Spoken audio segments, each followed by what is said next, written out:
জিডিপিতে শিল্পের অবদান ৩৭%। এর মধ্যে এসএমই খাতের অবদানই ৩০%। আবার মোট কর্মসংস্থানের ৫০%ই এ খাতের। সুতরাং এ খাতকে ছোট করে দেখার কোনো সুযোগ নেই বলছেন ঢাকা চেম্বারের সভাপতি। আর এসএমই ফাউন্ডেশনের চেয়ারপারসন মুশফিকুর রহমান বলেন, প্রতিটি জায়গায় এসএমই অবমূল্যায়িত। সুতরাং এ খাতকে বাঁচাতে হলে সবাইকে এগিয়ে আসতে হবে। অনুপ অধিকারী তরুণের প্রতিবেদন।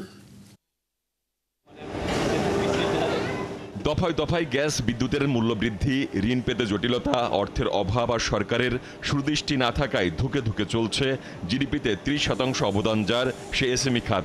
যদিও ৭৮ লাখ এসএমই উদ্যোক্তার অধীনে কাজ করছে ২ কোটি মানুষ, যা মোট কর্মসংস্থানের অর্ধেকেরও বেশি। এসএমই নীতিমালা ২০২৫ সম্ভাবনা ও চ্যালেঞ্জ, গণমাধ্যমের ভূমিকা শীর্ষক কর্মশালায় উঠে এলো এ খাতের নানা প্রতিবন্ধকতার কথা। তাদের যে আপনার ভ্যাট ট্যাক্স বা এই ধরনের যে সরকারি পাওনা দানার বিষয়গুলো থাকে, এগুলো যদি সহনশীল মাত্রায় ইম্পোজ করা হয় তাহলে তাদের ব্যবসা বাণিজ্য তারা একটু সুবিধা করতে পারে। আর এগুলো যদি খুব চাপিয়ে দেওয়া হয়, খুব সহনশীল মাত্রার বেশি হয়ে যায়, তখন তাদের প্রতিষ্ঠান আর লাভজনক হয় না।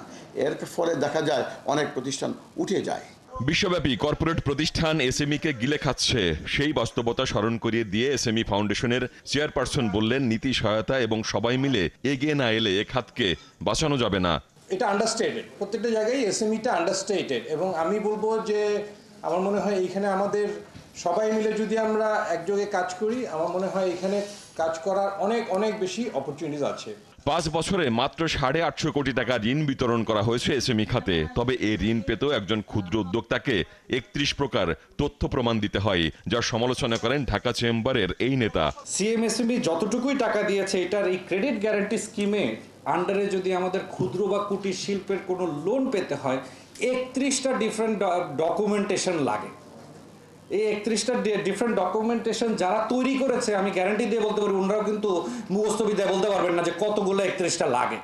সো এই প্রথম প্রতিবন্ধকতাটাই তো আমাদেরকে পিছিয়ে ফেলে দিচ্ছে, স্পেশালি কুটির, ক্ষুদ্র এবং স্মল এন্টারপ্রাইজকে। এসএমই খাত দেখার দায়িত্বে শিল্প মন্ত্রণালয়, কিন্তু তারা শিল্প ধ্বংসই করতে পারে, গড়তে পারে না বলেও মন্তব্য করা হয় কর্মশালায়।